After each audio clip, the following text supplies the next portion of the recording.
ஆண்டவராகிய இயேசுவின் அற்புதமான நாமத்தினால் அன்பான தேவ பிள்ளைகளே, உங்களை வாழ்த்துகிறோம்.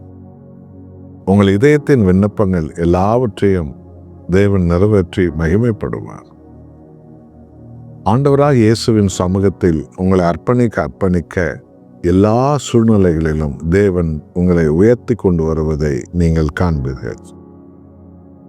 ஒருபோதும் உலகத்தை பார்த்து, சினிமாவை பார்த்து, சீரியலை பார்த்து அல்லது மற்ற பெருமை கொண்ட அகங்காரம் கொண்ட மனிதர்களை பார்த்து நீங்கள் அகங்காரம் கொள்ளக்கூடாது, பெருமை கொள்ளக்கூடாது. கிறிஸ்து இயேசுவை பார்த்து நம்மை நாம் தாழ்த்த வேண்டும். அப்பொழுது பிதா இயேசுவை உயர்த்தினது போல் நம்மையும் உயர்த்துவார். எபிரேயர் 5ஆம் அதிகாரத்தில் 5வது வசனம், அந்தபடியே கிறிஸ்துவும் பிரதான ஆசாரியராகிறதற்கு தம்மைத்தாமே உயர்த்தவில்லை. நீ என்னுடைய குமாரன், இன்று நான் உம்மை ஜனிப்பித்தேன் என்று அவரோடு சொன்னவரே அவரை உயர்த்தினார். எத்தனை அற்புதமான சத்தியம் பார்த்தீர்களா? ஆண்டவர் இயேசு பிதாவின் மறுரூபமானவர். என்னை கண்டவன் பிதாவை கண்டான் என்றார் ஆண்டவராய் இயேசு.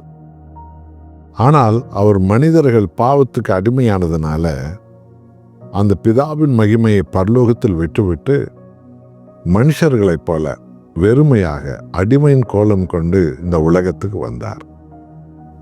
சிலுவை மட்டும் அவர் தன்னை தாழ்த்தினார் பிதாவுக்கு. ஆகவேதான் பைபிள் சொல்லுகிறது, இயேசு எங்கேயுமே தன்னை உயர்த்தி விடவில்லை.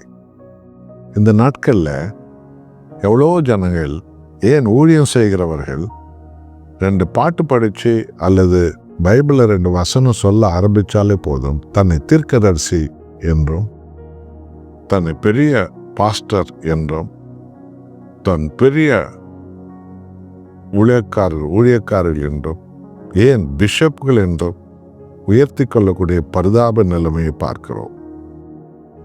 அவர்கள் எல்லோரும் உலக மாயைத்தான் பார்த்தார்கள். ஆண்டவர் இயேசுவை இன்னும் பார்க்கவே இல்லை. பைபிள் என்ன சொல்கிறது பார்த்தீங்களா? பிரதான ஆசாரியனாகிறதற்கு, தலைமை பாஸ்டரா மாறத்துக்கு இயேசு தன்னை உயர்த்தவில்லை. பிதாவானவரே இயேசுவை உயர்த்தினார். இந்த மகிமைதான் என்றைக்கும் நிலைத்திருக்கும். ஆகவேதான் ஆண்டவர் இயேசு சொன்னார், என்னை பின்பற்றி வாருங்கள் என்று.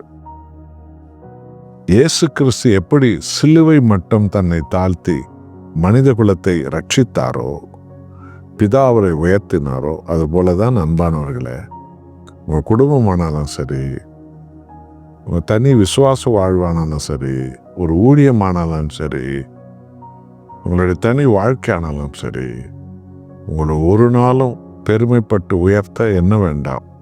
பெருமை பிசாசுக்குரியது. அது அவர்களை குழியில கொண்டு போய் தள்ளிவிடும்.